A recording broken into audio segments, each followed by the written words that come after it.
Luman Radio News, la voz de la conciencia, la dignidad y la libertad. Hoy, psicología y neurociencia aplicada en tu vida cotidiana. Bienvenidos a la emisión número 48 de la Luman Radio News. Soy Manuel Luis García Raposo. Desde la emisora de la conciencia, la dignidad y la libertad, gracias por escucharnos. Sabemos que estáis ahí, sabemos que sois miles y sabemos que somos el presente y el futuro de la humanidad. Estamos en el tiempo de las dos humanidades, la humanidad zombie que nació dormida y morirá dormida, y la humanidad despierta que tiene en sus manos las posibilidades. Ana, dinos días. Hoy vamos a hablar de la fecha de caducidad de las relaciones sexuales. Dignos días, Luman.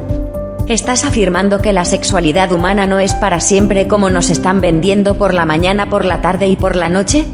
Y si es así, ¿qué hacemos? Así es, Ana, así es.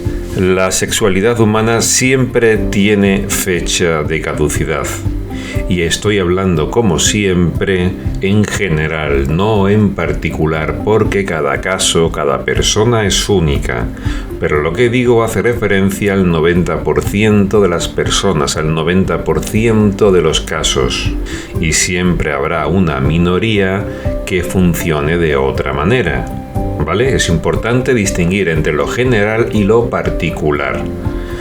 Lo que digo vale para casi todos los casos, pero no para todos los casos. Como siempre, no trabajamos con opiniones personales. Vamos siempre a los datos. Vamos a la antropología biológica, vamos a la genética, vamos a la neurociencia. Y ahora vamos a hablar. La sexualidad real se basa en un deseo o impulso instintivo que no es negociable. Aquí la palabra importante es negociable. El impulso está o no está, no puede inventarse, o lo sientes o no lo sientes. La sexualidad, antes que mental, y hablamos del neocórtex, es biológica, y hablamos del paleocórtex. Ya sabéis que neocórtex y paleocórtex son partes o funciones de nuestro cerebro.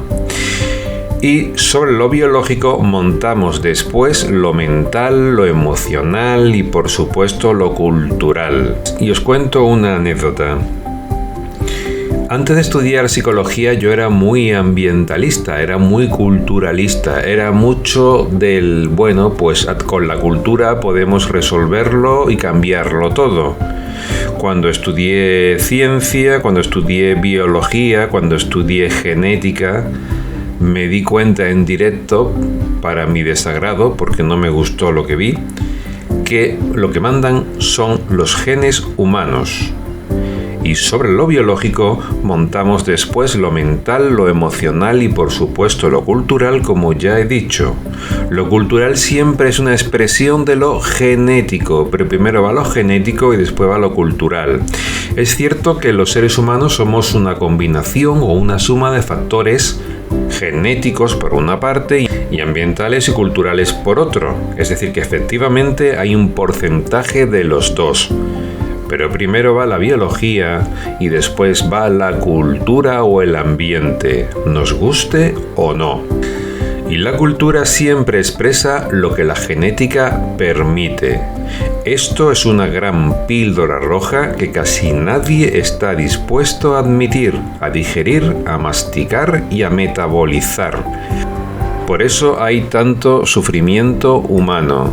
Sufrimiento humano que, como tantas veces he dicho, es evitable. Evitable. Por una cuestión de responsabilidad, de conciencia, de dignidad y de libertad, no sufras innecesariamente. Igual que un ordenador solo puede computar lo que su código de programación le permite, los humanos solamente podemos hacer lo que nos permite nuestra genética, que luego reflejaremos en las culturas. sé que lo que estoy diciendo no es una idea romántica sobre la libertad humana, pero es lo real. Cada día tienes que elegir entre la píldora azul, que es el idealismo, y la píldora roja, que es el realismo. Tú decides si puedes, y subrayo si puedes. Y digo si puedes porque tu decisión está más condicionada de lo que crees y te gustaría saber. De hecho, conforme vayas viviendo o aumentando tu gradiente de autoconsciencia, entenderás mejor a qué me refiero. Bien, pues la sexualidad humana se basa en un deseo o impulso instintivo que no es negociable, es decir, que tú no lo decides, igual que no decides quién va a ser tu pareja. La elección de tu pareja no es consciente. La decisión la toma en automático tu paleocórtex y luego lo justificas emocionalmente, intelectualmente, culturalmente. Pero la elección de tu pareja, la persona que te llama la atención, la persona que te atrae, es automática. La razón y la emoción intervienen muy poco, pero aparecen después. Actualmente vivimos los mayores índices de fracaso en las relaciones de pareja y también en la terapia de pareja. Los manuales que estamos utilizando los profesionales en terapia de pareja están anticuados. Valían hace 30 años, ya no valen y no ha dado tiempo a crear manuales actualizados para afrontar la situación real de las relaciones de pareja en el siglo XXI. No ha dado tiempo porque todo va muy rápido, lo que significa que todos estamos despistados, porque ¿cómo vamos a hacer una terapia de pareja exitosa si no tenemos claras ni las identidades masculinas ni femeninas? ¿Qué es un hombre? ¿Qué es una mujer? ¿Cómo se relacionan en el siglo XXI los hombres y las mujeres? ¿En qué dirección apuntamos? ¿Cómo educamos? ¿Cómo formamos? ¿Qué terapia de pareja hacemos? ¿Entendéis la dificultad? Bien, vamos al punto. El tema de hoy es: la sexualidad siempre tiene fecha de caducidad. Y os voy a dar la explicación neurocientífica. Esto no va de opiniones personales ni de lo que me puede gustar o me puede disgustar. Cuando trabajo como speaker me pongo por encima de las impresiones personales.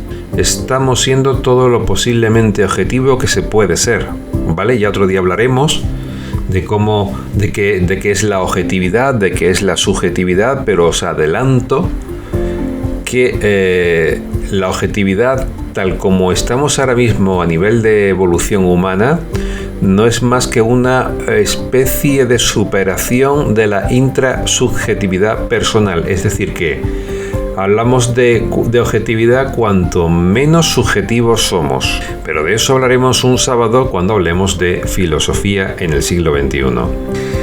Bien, vámonos a la neurociencia. Los estímulos novedosos dejan de serlo con el tiempo porque se queman. Toda novedad deja de existir, toda novedad termina desapareciendo. Tenemos un cerebro evolutivamente diseñado para la novedad, por eso siempre estamos buscando novedad. Por una parte, porque ha sido fundamental para el desarrollo de la especie humana, gracias a la novedad estamos hoy aquí. Y segundo, porque la novedad se termina siempre, y concretamente en la sexualidad y en las relaciones de pareja.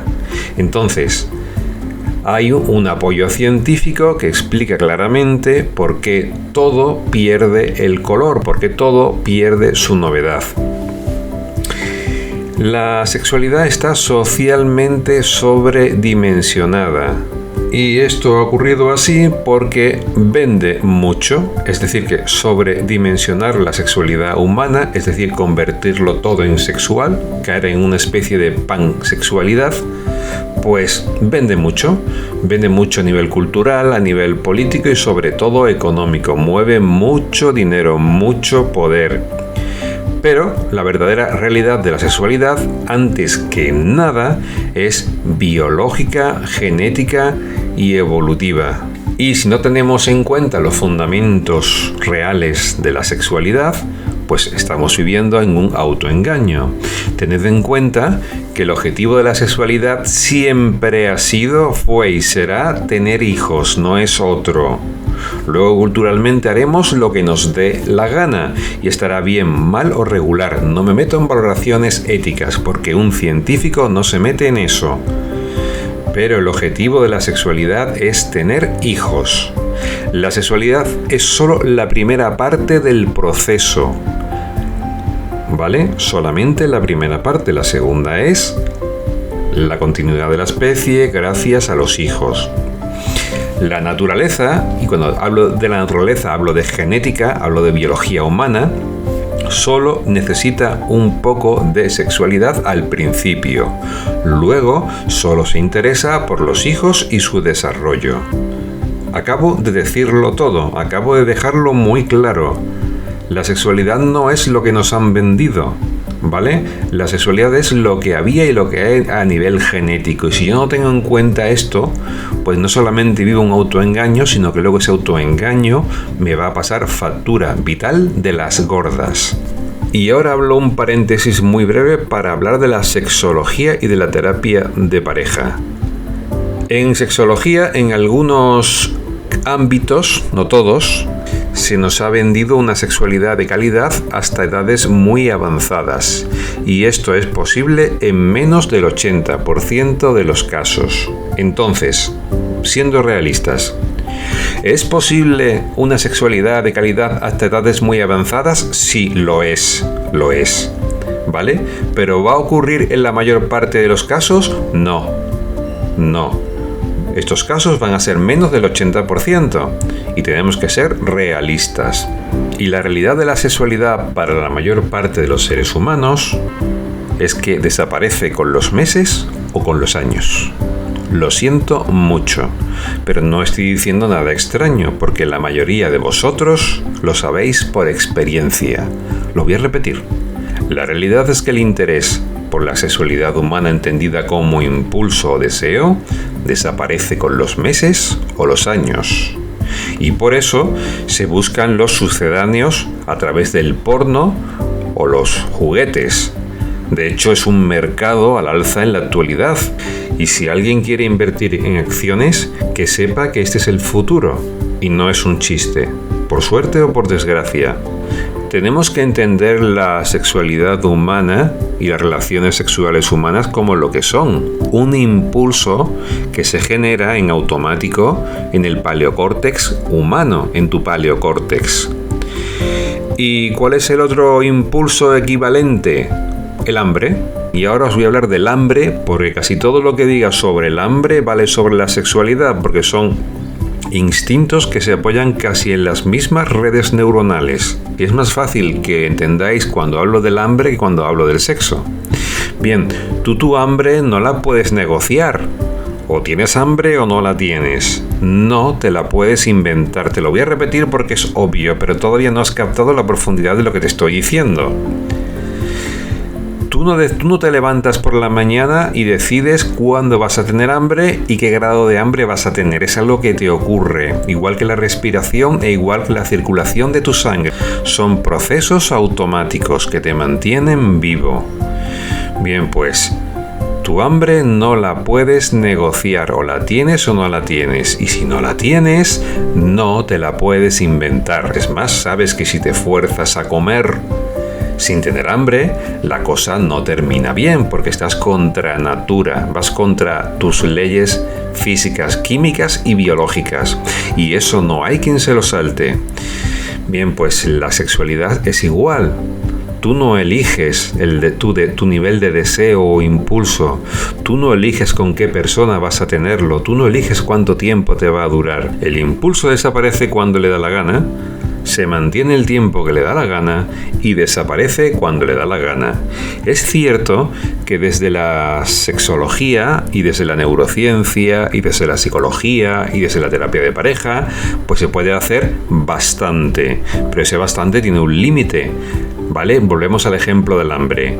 Si no tienes hambre, pues puedes hacer un pequeño esfuerzo, te puedes tomar una medicación, pero hay un límite en el cual no puedes inventarte lo que no sientes, lo que no tienes, lo que no eres. Otra cosa importante de la que hablaré otro día es que hay diferencias de género a nivel de impulsos, y estoy hablando del paleocórtex humano. La sexualidad se vive a 3 niveles fundamentalmente. A nivel muy básico, a nivel de impulsos, en el paleocórtex humano. Luego se vive a nivel emocional en el sistema límbico, que es el mesocórtex humano. Y luego también se vive a nivel psicológico o de pensamientos en el neocórtex humano. Es decir, que la sexualidad tiene su componente de impulso, que es el más primitivo, su componente emocional y su componente psicológico. Y todo va junto y todo se influye, ¿vale? Pero la base de la sexualidad está en el paleocórtex humano, en los impulsos. Y todo lo demás se construye sobre el impulso. Por eso, si el impulso desaparece, terminan desapareciendo las emociones, los pensamientos y los sentimientos. Porque lo que manda en este mundo es la genética, es el impulso, es lo que tenemos en nuestro paleocórtex. Y si obviamos esto, pues vamos en contra de lo real y ya sabemos las facturas que eso genera. Hoy solamente quiero indicar, porque esto da para un libro, lo que voy a decir ahora da para un libro, pero vamos a dejarlo para un programa de radio de otro día. Y lo que quiero decir es que a nivel de diferencias de género, pues los hombres dan relaciones para obtener sexo y las mujeres dan sexo para tener relaciones. Ojo, esto vale a nivel de paleocórtex, a nivel de impulso, porque luego la información, el procesamiento de la información general se va modificando conforme el impulso va pasando por el nivel emocional y por el nivel cognitivo, ¿vale? Pero a nivel básico, y quedaros con este dato, porque es así de real y de potente, los hombres dan relaciones para obtener sexo y las mujeres dan sexo para tener relaciones y mantenerlas, porque el objetivo final en ambos casos es solamente uno: la procreación humana, tener hijos para la continuación de la especie. Y a su vez, y esta es una gran píldora roja de la que ya hemos hablado en algún momento, pues esta programación genética, que es diferencial en los géneros, es decir, es diferente en hombres y en mujeres, no apoya las relaciones de pareja a largo plazo. Por eso hubo que inventar un contrato social que se llamó, por ejemplo, en Occidente matrimonio, que es un invento social y cultural para mantener a las parejas unidas cuando el deseo inicial ha desaparecido. El impulso siempre va a desaparecer porque el impulso tiene su tiempo. El objetivo de la naturaleza no es que seamos pansexuales todo el tiempo. El objetivo de la naturaleza es tener hijos.